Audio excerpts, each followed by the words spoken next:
was injured and had to come out. He hurt he got hit in the back of the head and kind of knocked the wind out of him and everything else with it. So we took him out. He's doing great right now, which is a real positive as we looked at this, passed all the deals that he needed to pass. And so we'll see where it goes from here. Rashard Breeland, he also got hit in the head, and they're kind of going through him right now. So I'll know more later here. But and then that was really it as far as the injuries go. Listen, our crowd was phenomenal tonight. Limited numbers in, but they were tremendous. The defensive stand at the end was huge. Chad Henney's run was huge. And then obviously his couple throws there toward the end were also big.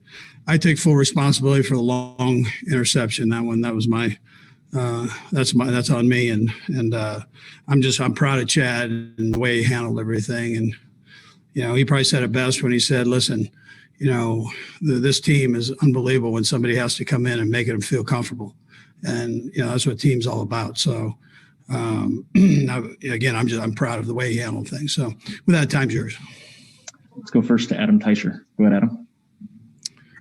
Hey, Andy. Can you give us a little sense of how Pat's doing beyond what you said earlier? And Brad, I'll have a second question as well. Yeah, he's actually doing very well. I mean, I just talked to him, and he's doing good. We'll see how he is tomorrow, but I mean, right now he's feeling good. Okay. And what did you see from Chad Henne in the time you've had him that led you to have that kind of trust in him to throw that ball on fourth down? Yeah, listen, when you're around him, you just know. I mean, I'm glad he had an opportunity to play a week or two ago there, whenever our last game was, and get in and I think that helped him when he jumped in this time, of just being comfortable with the speed of everything. And everybody has full confidence in him. I mean, you saw how the team reacted on that run. And we thought we had it. I think his elbow was down. I think it was a good call, close call, but a good call. And I thought it was a heck of a throw the second play. We go through all of those Saturday night with the quarterbacks and those situations, 4th and 1 to win the game. What do you want? And that play happened to be there. My coaches were on board between Mike and Eric and Joe upstairs. They all did a great job with the spot, with the calls, with the everything. They were spot on. So it was a great job. Go next to Sam Mellinger. Good, Sam. Hey, Andy, this is a little bit, and Brad, I'll have one more if I can. This is a little bit different question than what I usually ask you, Andy, but there's so much happened in this game. Do you have a sense for what you will remember about this game? Is there one moment you think will stick out? Probably just the intestinal fortitude of the guys, pounding through, not getting down when Pat went down. That's easier said than done. There's just, somebody asked that just about the quarterback. So that part of it, having that trust and having earned that respect from the guys, I think is big. I think we'll all remember that run and the dive and then the throw. But listen, nobody got down. I mean, there was nobody that was hanging their head or moping throughout the game. Things didn't always go the direction we wanted it to go, and the guys kept battling. And then I think that defensive stand at the end was huge. That's a good football team. Kevin's done a great job with that team, and their guys play hard, man. I mean, they've got a lot of talent. They play hard, and they've got good schemes. It's actually a perfect segue to the second one I wanted to ask you. Like, what goes into that? You said it's no small thing to build up the intestinal fortitude of your star quarterback goes down and the guys step up. How do you do that as a coach? What goes into that? Yeah. So listen, I think it's the character of the guys that Brett's brought in here, and then the will to win. I mean, that's somewhere you got to be able to reach deep during the tough times, and pull that out. And if the coaches are flinching, if the players, your leaders are flinching, then it's not going to happen. And our locker room's not going to flinch. I mean, they're tough that way. That doesn't mean you're going to win every game. That's not what I'm saying, but it's going to sure give you a chance. And then it builds confidence in the coaches to go for a 4th and 1, right? I mean, there was no doubt. I think everybody knew we were going to go for that play on our side. I'm not telling you that in the world here, but on our sideline, guys just went, hey, there's no tomorrow. Let's go. I mean, let's roll. So I think that's important too. Go next to Nate Taylor. Go ahead, Nate. Hey, Andy, I wanted to ask you about the defense, particularly in the fourth quarter after obviously Pat was gone in the game. Just what did you guys do from an adjustment standpoint that worked, and why do you think you guys were successful on the Browns' last possession? Yeah, I thought we got pressure on the quarterback. I mean, and that was important. We had a couple of big tackles. I thought that was big. I thought the coverage was tight.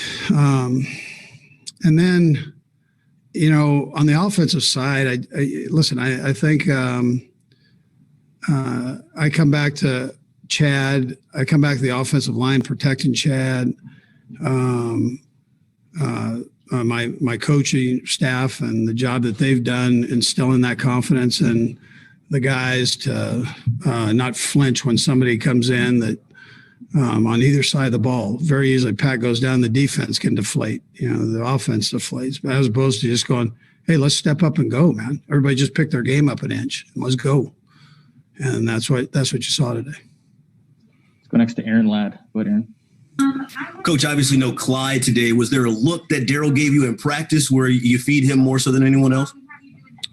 Yeah, just listen. I mean, it was just a hot hand. I mean, Le'Veon's done everything we've asked him to do, and he's a great kid, man. Love the kid.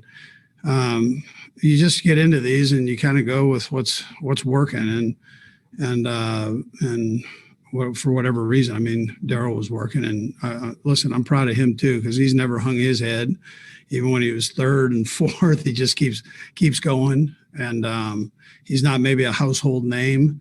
But maybe after this game, people know him and respect the work that he does. He's a very intelligent football player, and he plays, as you saw, a very physical game. Next to Sam McDowell. Go ahead, Sam. Hey, Andy. I'm wondering if you could peel back the curtain as much as you're willing. When you mentioned the 4th down conversations, does that differ based on each quarterback? Do you alter the call, or is Chad just running what you guys would have run anyway with Patrick in the game there? Yeah, no, we didn't alter it. I just looked at EB and asked him, you ready to roll? And he goes, absolutely. Mike Kafka, you ready to roll? Let's go. Joe upstairs. Joe was talking about it before we ever got there.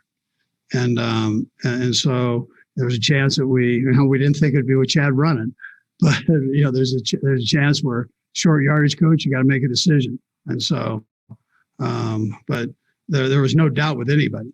I mean, for Joe to think that, for Mike and EB to say what they said, to have a play, right? To have a play ready to go that everybody liked. There was no flinch on the play. It was, this is what it is. Here we go. Chad knew it. We all knew it. Let's go. So, good time for a couple. Did that answer your question? You got that, Sam? You look like you're going to say something. So, all right. All right, you guys good? Anybody else? Herbie, you're not going to ask anything, dude? They're not going to let you talk? We've got a couple more coaches. Put a muzzle on Herbie. We'll go Herbie and then Pete. Go ahead, Herbie. Thanks, Coach. I'm glad you saw my hand up. Yeah, man. Hey, you mentioned the guys digging in after Patrick Mahomes went down. And the question I have is, did you have the opportunity to say anything to them on the sidelines, or is this something they just took upon themselves? Yeah, there was no time to say anything other than let's go. Chad, get one. I mean, we're in the middle of it. Trying to win the game, right? So there's no time. We've rehearsed all that before. So it's not, there was no time to talk about it. Guys know. And that's the part that I think is a tribute to Chad and how he handles himself. So you don't earn that respect from the coaches and the players without handling yourself the right way every day. Whether it's in practice, he runs a scout team, he's a scout team quarterback, how he handles himself there, how he handles himself in the locker room, meetings. I mean, nobody had any doubt. And we'll go last to Pete Sweeney. Go ahead, Pete. Hey, Coach, congrats on the win and game plan. I just had one more follow-up on the fourth down play. Yep. It looked like it was a similar look potentially to Miami. I was wondering if that was the same play to Hill, and then how much of a coaching point was it to make sure that you almost faked the play clock down to 1 and then you call it with 5 seconds left. And then I just was wondering how many times Chad actually maybe got to rep this. Yeah, EB was talking to him the whole time about the clock. So not that Chad doesn't know that, but I mean, EB was all over that.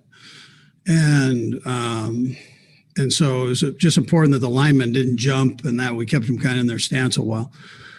Similar play, but not the same play. No. It was not the same play.